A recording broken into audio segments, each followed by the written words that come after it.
নমস্কার বন্ধুরা, আমি ডাক্তার লাভলি মিত্র আবারও চলে এসেছি হোমিওপ্যাথি জগতের খুব ইম্পর্ট্যান্ট আর একটি মেডিসিন নিয়ে আপনাদের সামনে। আজকের মেডিসিনের নাম হচ্ছে লাইকোপোডিয়াম ক্লাভাটাম। এর অপর নাম হচ্ছে ক্লাবমস। এটি এক প্রকার শেওলা থেকে তৈরি করা হয়েছে। পার্বত্য অঞ্চলে এক প্রকারের শেওলা জন্মে, এই শেওলার ছোট ছোট পাতা থেকে কিন্তু এই মেডিসিনটি প্রস্তুত করা হয়েছে। এর অপর নাম হচ্ছে ক্লাবমস। এই লাইকোপোডিয়াম খুব তীক্ষ্ণ বুদ্ধি সম্পন্ন, লাইকোপোডিয়ামের রোগীরা খুব তীক্ষ্ণ বুদ্ধি সম্পন্ন হয়, কিন্তু শারীরিক দিক থেকে কিন্তু খুব দুর্বল হয়।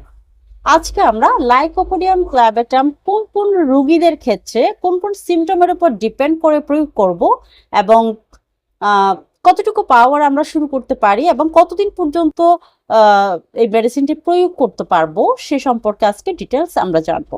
প্রথমে আমাদের জানতে হবে লাইকোপোডিয়াম রোগীদের স্বভাব গঠন কোন ধরনের হতে পারে। যেমন লাইকোপোডিয়ামের রোগীদের গঠন হচ্ছে, প্রথমে গঠন বলি, গঠন হচ্ছে উপরের অংশে অর্থাৎ শরীরের কোমর থেকে আপার সাইড অর্থাৎ উপরের অংশটা একটু চিকন হয় এবং কোমর থেকে নিচের অংশটা একটু মোটা হয়। বিশেষ করে পেটটা একটু বাহিরের দিকে বেরিয়ে থাকে এবং উপরের সাইডটা একটু চিকন হয়। দেখলেই মনে হবে যেন, যদি ওনার বয়স 40 বছর হয়, দেখে মনে হবে যেন 45 বছর পার হয়ে গেছে। এই ধরনের দেখায় লাইকোপোডিয়ামের রোগীদের। কারণ ওরা লাইকোপোডিয়ামের রোগীরা খুব হার্ড ওয়ার্ক করে, খুব অল্প সময়ে কিন্তু তারা লাইফে শাইন করতে পারে, লাইফে গেইন করতে পারে। লাইকোপোডিয়ামের রোগীদের আমাদের মূলত সবচেয়ে আগে জানা দরকার মানসিক সিমটম।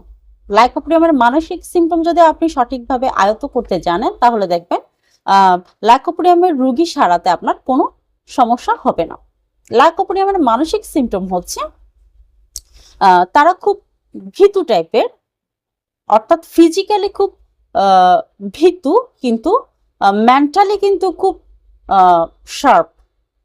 অর্থাৎ তারা খুব বুদ্ধি দিয়ে কাজ করতে জানে, তবে কাজ শুরু করার আগে কিন্তু ফিজিক্যালি খুব দুর্বল হয়ে পড়ে, যে তাদের মনে এই চিন্তাটা আসে যে আমি কাজটা সঠিকভাবে করতে পারবো না। কাজ কিন্তু জানে, কিন্তু সে বারবার চিন্তা করে যে সে কাজটি সঠিকভাবে করতে পারবে কিনা, তার দ্বারা কাজটি হবে কিনা, সে এই কাজ নিয়ে সঠিকভাবে সবকিছু মেনটেন করতে পারবে কিনা। কিন্তু যখন দেখা যায় সে কাজ করতে শুরু করে দিয়েছে, তখন মার্ভেলাস পারফরমেন্স দেখিয়ে ফেলেছে এবং খুব সুন্দরভাবে গুছিয়ে কাজগুলো করেছে এবং খুব অল্প সময়ের মধ্যে সে নিজেকে সেটেল করে ফেলেছে।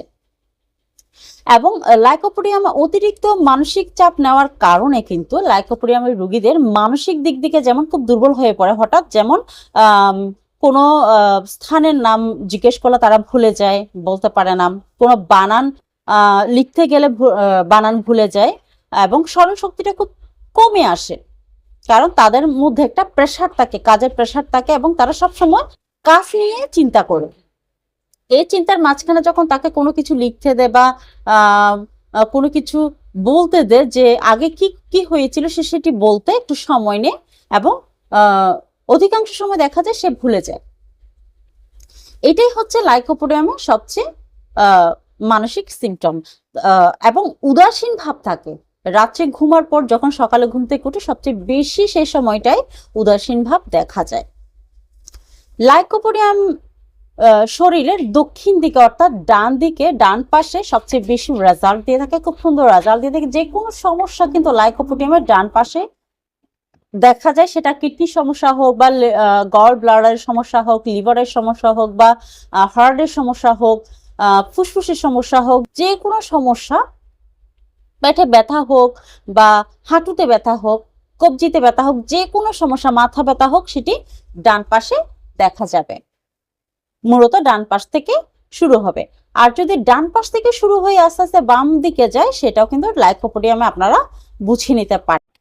লাইকোপোডিয়ামের যে কোনো সমস্যা আপনি খেয়াল করবেন বিকাল 4টা থেকে সন্ধ্যা 8টার মধ্যে বৃদ্ধি পায়। সেটি পেট ব্যথা হোক বা প্রস্রাবের সমস্যা হোক, মাথা ব্যথা হোক, কিডনির সমস্যা হোক, গ্যাসের সমস্যা হোক বা ইম্পোটেন্সির সমস্যা হোক, হ্যাঁ, ইউরিনারি ব্লাডারের সমস্যা হোক, সেক্সুয়াল কোনো সমস্যা হোক, সেক্সুয়াল অর্গানের কোনো সমস্যা হোক, বা প্রস্টেটাইটিসের কোনো সমস্যা হোক, প্রত্যেকটি সমস্যা কিন্তু বিকাল 4টা থেকে সন্ধ্যা 8টার মধ্যে বাড়ে, এবং যে কোনো সমস্যা শরীরের ডান দিকে প্রকাশ পায়।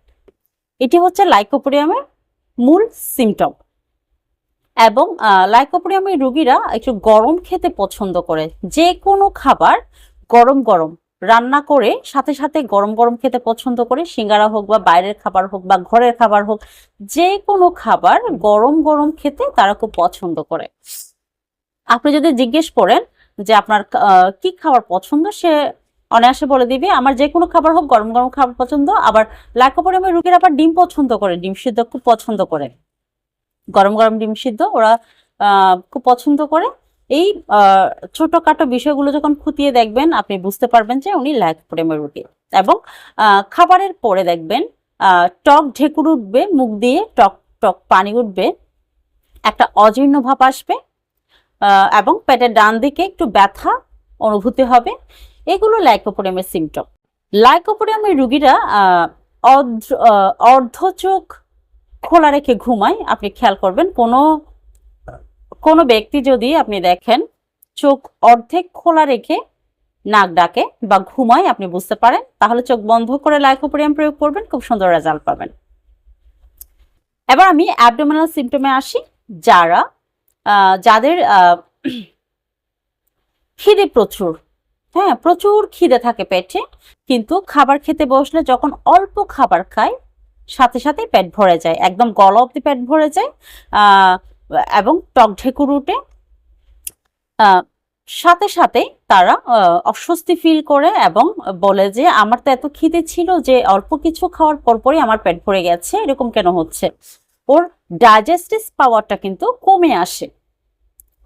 ডাইজেস্টিভ পাওয়ার কমে আসার কারণে কিন্তু এই প্রবলেমটা হয়। এবং লাইকোপোডিয়াম খাবারের কারণে পেট ভরে না, গ্যাসের কারণে কিন্তু পেট ভরে যায়, প্রচুর পরিমাণে পেটে গ্যাস জমা হয়ে যায় খাবারের সাথে সাথে, যার কারণে পেট খুব অল্প সময়ে ভরে যায়, এমনকি 2-3 গ্রাস খাওয়ার পরপরই পেট ভরে যায়। পেপটিক আলসার হোক বা আইবিএস এর সমস্যা হোক, যে কোনো সমস্যা যদি এই সিমটমটা থাকে, অল্প খাবারের সাথে সাথে বা 2-3 গ্রাস খাবারের সাথে সাথে পেট ভরে গেছে এবং গরম খাবারের স্পৃহা বেশি, সেক্ষেত্রে আপনারা লাইকোপোডিয়ামকে আগে প্রাধান্য দিবেন। যে কোনো রোগ অনেক মেডিসিন প্রয়োগ করার পরে সারে নাই, কিন্তু আপনি কয়েকটি সিমটমের উপর ডিপেন্ড করে লাইকোপোডিয়াম প্রয়োগ করবেন, দেখবেন খুব অল্প সময়ের মধ্যে সেরে যাবে। লাইকোপোডিয়াম কিন্তু খুব গভীর ক্রিয়াশীল একটি মেডিসিন, খুব গভীর থেকে কিন্তু এই মেডিসিনটি কাজ করে থাকে। এরপরে হচ্ছে যাদের অনেক সময় দেখা যায় অনেকের লিভারে পানি জমে, পায়ে ফুলা চলে আসে, হাঁটুতে ফুলা চলে আসে, তাদেরও কিন্তু লাইকোপোডিয়াম খুব সুন্দর রেজাল্ট দিয়ে থাকে। লাইকোপোডিয়ামের একটা বিশেষত্ব হচ্ছে উপরের অংশে চিকন, নিচের অংশ মোটা, অর্থাৎ উপরের অংশে কোনোভাবে কোনো রকমের সৌত আসবে না, অর্থাৎ ফুলা আসবে না। নিচের অংশে সবসময় ফুলা থাকবে, কোমর থেকে পা পর্যন্ত সবসময় ফুলা থাকবে। সেটা পেটের মধ্যে অনেকে বলে যে জল উদরি, এটাকে বলে বইয়ের ভাষা অনেকে জল উদরি বলে। এই জল উদরি অর্থাৎ পেটের মধ্যে পানি জমা, লিভারে পানি জমা, এই ক্ষেত্রে কিন্তু লাইকোপোডিয়াম খুব সুন্দর রেজাল্ট দিয়ে থাকে। আপনারা শুধু এই সিমটমটা দেখবেন, পেটের ডান পাশে কোনো ব্যথা হচ্ছে কিনা এবং খিদে থাকা সত্ত্বেও অল্প খাবার খাওয়ার পরপরই তার পেট ভরে যাচ্ছে কিনা এবং কয়েক গ্রাস খাওয়ার পরপরই পেট ভরে যাচ্ছে কিনা এবং গরম খাবারের প্রতি স্পৃহা আছে কিনা। প্রস্রাবে যাদের সমস্যা থাকে, বাচ্চাদের ক্ষেত্রে বিশেষ করে ঘন ঘন প্রস্রাব করবে এবং প্রস্রাবের কালার হবে লালচে, যেন ইটের গুঁড়ির মতো। এই লালচে ধরনের প্রস্রাব যদি হয়ে থাকে, লাইকোপোডিয়াম খুব সুন্দর রেজাল্ট দিয়ে থাকে। আর বড়দের প্রস্রাব করার পরে যদি কোমরের ডান পাশে ব্যথা থাকে, সেক্ষেত্রে লাইকোপোডিয়াম খুব সুন্দর রেজাল্ট দিয়ে থাকে, তাও প্রস্রাব হবে লালচে কালার। আর যাদের চুল পড়ার সমস্যা থাকে, যাদের মাথায় টাক পড়ে, অর্থাৎ মাথার মাঝখানে ছাদি দেখা যায়, চুল উঠে যায়, কিন্তু চারপাশে চুল ঘন হয়ে যায় এবং অনেক বেশি দেখায়, কিন্তু মাঝখানে চুলটা উঠে যায়, আর অল্প বয়সে যাদের চুল পাক ধরে যায়, চুল পেকে যায় দেখা যায়, এবং যারা প্রসবের পরে অর্থাৎ সন্তান প্রসবের পরে যাদের চুল চলে যায় তাদের জন্য কিন্তু লাইকোপোডিয়াম সুন্দর রেজাল্ট দিয়ে থাকে। তারা যদি লাইকোপোডিয়াম সঠিকভাবে প্রয়োগ করে তাহলে খুব অল্প সময়ের মধ্যে এই সমস্যা থেকে সমাধান পাবে। আর যারা খাবার খাওয়ার পরপরই যাদের বুকে বুক ধরফর করে হার্ট হার্টবিট বেড়ে যায় তাদের জন্য কিন্তু লাইকোপোডিয়াম খুব সুন্দর রেজাল্ট দিয়ে থাকে। আর যাদের কিডনি সমস্যা আছে, বিশেষ করে শরীরের ডান পাশে কিডনি থেকে ব্যথা শুরু হয়ে একদম প্রস্রাব দ্বার পর্যন্ত যাদের ব্যথা চলে যায় তাদের জন্য কিন্তু লাইকোপোডিয়াম খুব সুন্দর রেজাল্ট দিয়ে থাকে। অর্থাৎ আপনি খেয়াল করবেন, প্রস্রাব করার পরে আপনার ডান পাশে ব্যথা করবে, কিডনির স্থানে ব্যথা করবে, কোমরে পিছনের সাইডে ব্যথা করবে এবং সে ব্যথাটা একদম প্রস্রাব দ্বার পর্যন্ত ছড়িয়ে যাবে। সেক্ষেত্রে কিন্তু লাইকোপোডিয়াম খুব সুন্দর রেজাল্ট দিয়ে থাকে। এবং যদি কিডনি পাথর হয়ে থাকে সেক্ষেত্রে এই পাথর অটোমেটিক্যালি বের হয়ে যাবে, অথবা বড় পাথর হলে সেটাকে ভেঙে ছোট করে সেটি বের করে দিবে। এটি কিন্তু পাথরি রোগের জন্য, যাদের কিডনিতে পাথর হয়, গল ব্লাডারে পাথর হয় তাদের জন্য কিন্তু খুব সুন্দর রেজাল্ট দিয়ে থাকে। এবং যাদের পিত্তথলি অর্থাৎ গল ব্লাডারে পাথর আছে তাদের জন্য কিন্তু লাইকোপোডিয়াম খুব সুন্দর রেজাল্ট দিয়ে। এবার লাইকোপোডিয়ামের প্রয়োগ বিধি সম্পর্কে আমি বলছি। লাইকোপোডিয়াম আপনারা 30 CH পোটেন্সি থেকে প্রয়োগ করতে পারেন। 30 CH পোটেন্সি যদি আপনারা প্রয়োগ করেন সেক্ষেত্রে 2 ফোঁটা সকালে, 2 ফোঁটা দুপুরে, 2 ফোঁটা রাত্রে সম্পূর্ণ খালি পেটে আপনারা এটি সেবন করবেন। আর যদি এটা মিনিমাম আপনারা 15 থেকে 20 দিন সেবন করতে পারেন। আর যদি 200 পোটেন্সি আপনারা প্রয়োগ করেন সেক্ষেত্রে 2 ফোঁটা সকালে, 2 ফোঁটা রাত্রে মিনিমাম 8 থেকে 10 দিন এটা প্রয়োগ করবেন, এরপর আপনারা বন্ধ করে দিবেন। কারণ এই লাইকোপোডিয়াম মেডিসিনটি কিন্তু খুব দীর্ঘক্রিয় একটি মেডিসিন, এটি ভিতরে কিন্তু এর কাজ থেকে যায়, খুব ধীরে সুস্থে কাজ করে এবং খুব নিপুণভাবে লাইকোপোডিয়ামের কাজ দেখা যায়। যদি সিমটম সঠিকভাবে ম্যাচ হয় তাহলে কিন্তু খুব সুন্দরভাবে লাইকোপোডিয়াম কাজ দিয়ে থাকে। এবং আপনারা যখন 1M পোটেন্সিতে যাবেন সেটি অবশ্যই আপনারা ডাক্তারের পরামর্শ নিয়ে 1M পোটেন্সিতে যাবেন। আমরা 1M পোটেন্সি সবসময় দিই না, যদিও আপনারা প্রয়োগ করেন সেক্ষেত্রে মাসে শুধুমাত্র 2 ফোঁটা, 15 দিন পর পর 1 ফোঁটা করে আপনারা এটা প্রয়োগ করবেন এবং রেজাল্ট বুঝবেন। আপনারা প্রয়োগ করার পরে একদম 1 সপ্তাহ কি 10 দিন একদম চুপ মেরে বসে থাকতে পারেন, দেখবেন এর ভিতরে কাজটা কিভাবে দিচ্ছে। তো বন্ধুরা, আজকের মতো ভিডিওটি এখানে শেষ করছি। এই ধরনের নিত্য নতুন ভিডিও পেতে চ্যানেলটিকে অবশ্যই সাবস্ক্রাইব করবেন এবং পাশে থাকা বেল আইকনটি চাপবেন যাতে আমি আরো নিত্য নতুন ভিডিও আপনাদের কাছে পৌঁছে দিতে পারি। আজকের মতো এখানে বিদায় নিচ্ছি। নমস্কার।